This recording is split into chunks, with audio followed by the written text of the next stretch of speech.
when you go watch a movie, they always show you the world. They always show you a ball Earth, like Universal. They always show you that ball Earth, like right before the movie. Boom! They show it to you.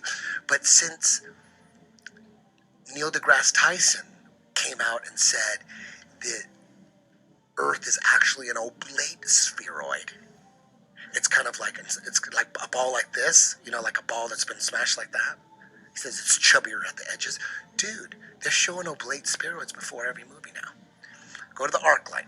They show, it's not painted out as Earth, like the Universal Studios logo, which is actual Earth, and you see the fucking curvature. And it looks just like that shit that they're showing you on the internet, like that it's real with like the arms of the ISS and all that shit. It's just like that picture. But now they're showing you oblate spheroids before every movie.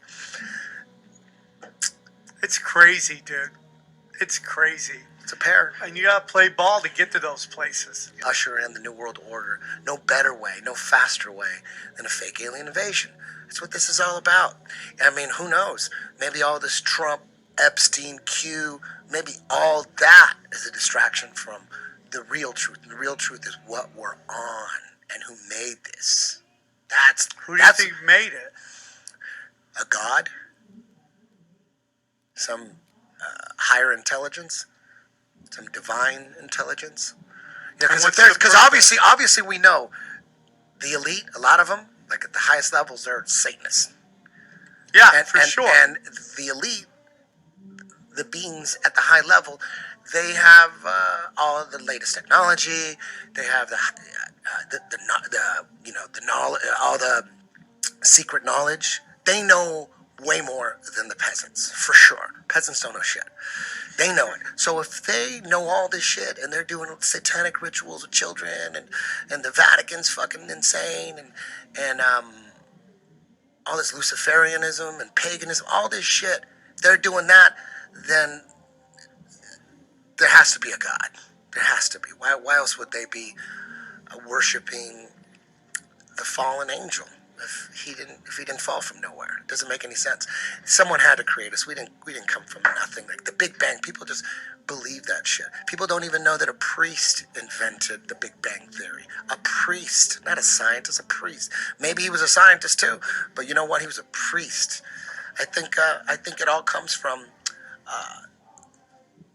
infinite space, aliens, and all that shit comes from the Vatican. Do you think we live under a dome? I don't know, but it's hard to find the truth being a peasant because I don't have access to, high-level technology. I can't go up in space. I don't want, people say, why don't you go up in space? Like, dude, are you kidding? Are you kidding? They'll kill me. They'll kill anybody. So we have to figure it out for ourselves, and I do it by a process of elimination, basically. We start with, what is CNN saying? Okay, that's not it. All right, by process of elimination, whatever they're pushing, it's not the truth. So agree. now we're on have a better direction, a better idea, and then you just go by what we know. What do we know for sure? We know that there's this magnetic force in the north that all compasses point to. That we wouldn't be where we're at right now without compasses. Without compasses, you get lost in the ocean. How would you fucking know where you're at? They figured out that no matter where you're at, this compass is going to point to the north. So for a fact, there's this force in the north. Okay, we know that. And then also for a fact, we know that Polaris, the North Star, is right over the North Pole. And it just so happens that it's fixed and it stays over the North Pole.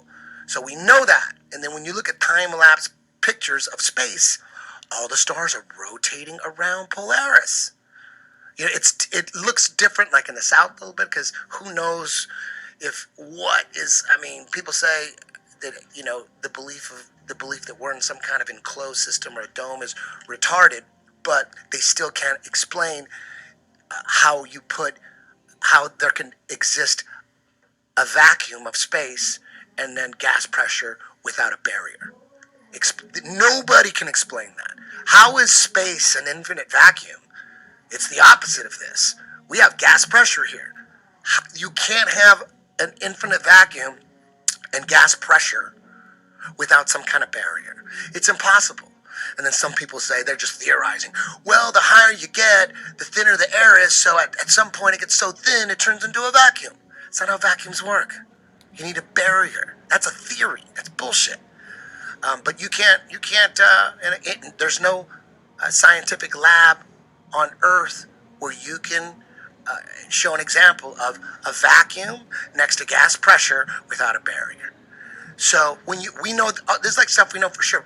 And on another thing I know for sure is that the sun and the moon are on the same path. I know that because I pay attention. You know, people don't pay attention to the moon because it's on the same path as the sun, but it's slower. It's a slower path, and if you pay attention, the next, like we know that every day at noon, depending on what season you are, like let's just say we're in summer now. Every day at noon, the sun is going to be in pretty much the same spot. Yeah. In the winter, every day at noon, the sun's going to be in a different spot because it's winter, right? But in the summer, every day.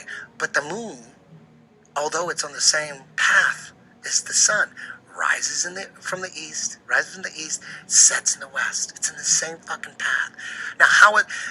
But since it's slower, every night you look at the moon every night at the same time, like from the same spot.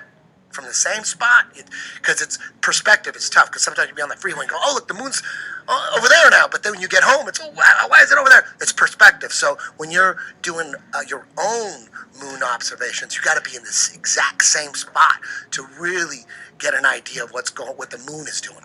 So every night you look at the moon at 10 o'clock at night. It's going to be slightly more to the east. And then the next night, it's going to be over there at the same time. And then the next night, it's going to be over there. But the sun is going like this. And the moon's going like this. Sun, you calculate. Oh, the sun, it looks like it's almost setting. It's probably 5:30. You already calculate. You could guess at what time it is by looking at the sun. The moon, you can't. Because the moon is slower. It's on a different cycle. It's on a 28-day cycle. And think about this. If the moon is caught in Earth's orbit and it's rotating around the Earth, and the sun is caught the Earth is caught in the sun's rotation. How is it that the sun and the moon are on the same path? They're on the same fucking path.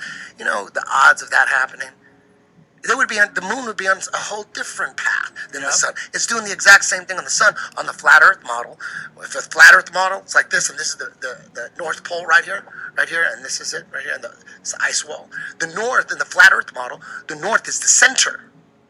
Polaris, boom, wherever you go, you know where the North is. The sun and the moon go around the Earth like this, in a clockwork fashion.